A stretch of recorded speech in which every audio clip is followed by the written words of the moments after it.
Should I get into flipping houses? The answer is eventually.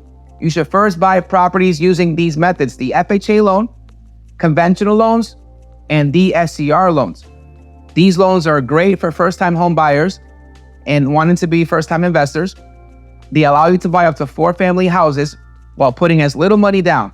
What's great about this is you'll gain experience as a landlord, how to manage contractors, how to establish relationships with vendors, and you're able to build your confidence and your knowledge that would allow you and take you to the next level, which is flipping houses as a serious investor. Now that you're flipping houses, you have to consider several things. That's including market shifts, systems, and processes.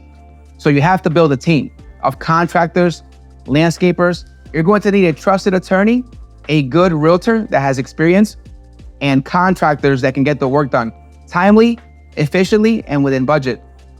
And eventually a project manager as you grow your company. Systems and processes are very important in any business, certainly in the flipping houses business. And that includes acquisition, budget planning, project management, market and research, as well as legal and finance, because you have to be protected, marketing, a sales strategy, an exit strategy, and risk management. These are all things that are extremely important that you have to account for flipping a property. One of my processes is managing contractors and their payments. This is a very difficult task and it will take time for you to get good at it. And quite frankly, even when you are experienced and good, there's things that will still happen that you have to tackle and deal with very quickly so that they can cut your losses very fast and you're able to move on, potentially with a new contractor. This happens till this day to me. Years ago, I had an experience where I had a contractor pour a new driveway. It didn't come out good. The quality was terrible. And the finish work was just horrendous, quite frankly. I had to hold some of his payment, allow him the opportunity to try to correct it. However, he was not able to do that. And we ended up agreeing to a final compensation that was fair to him and I, and we were able to part ways.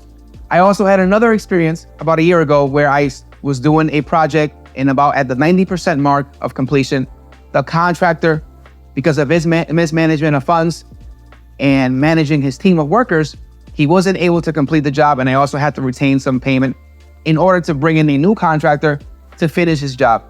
Now, these things are very difficult. It's very easy to take it personal, but you have to understand to separate business and the personal. So you don't want to get into an altercation with a contractor and create so much animosity. However, you do want to hold them accountable, because at the end of the day, you are paying for a service and that service needs to get completed and that project needs to be completed.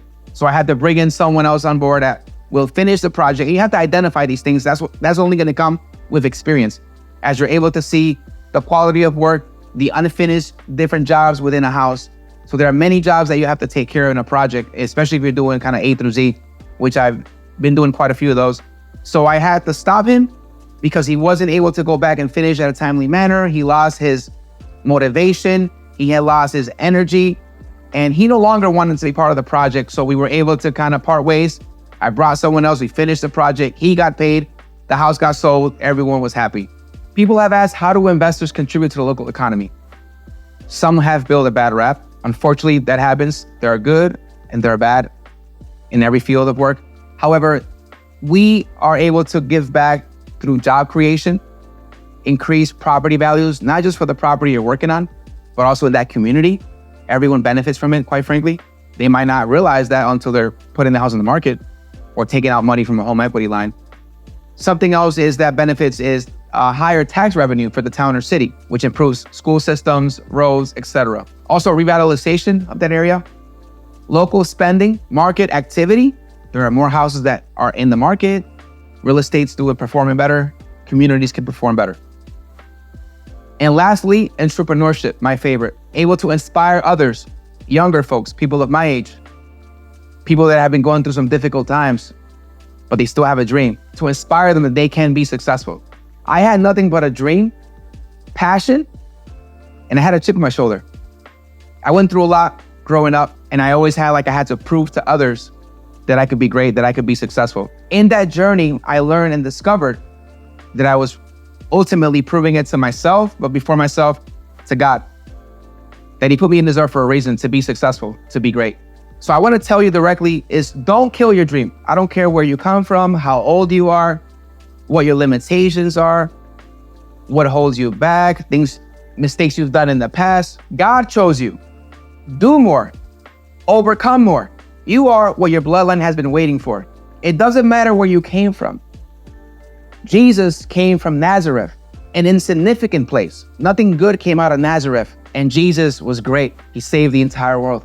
Nothing should matter more than your pursuit of greatness, hard work, determination, discipline, consistency, pursuit of learning and understanding, pursuit of God, truth, and wisdom.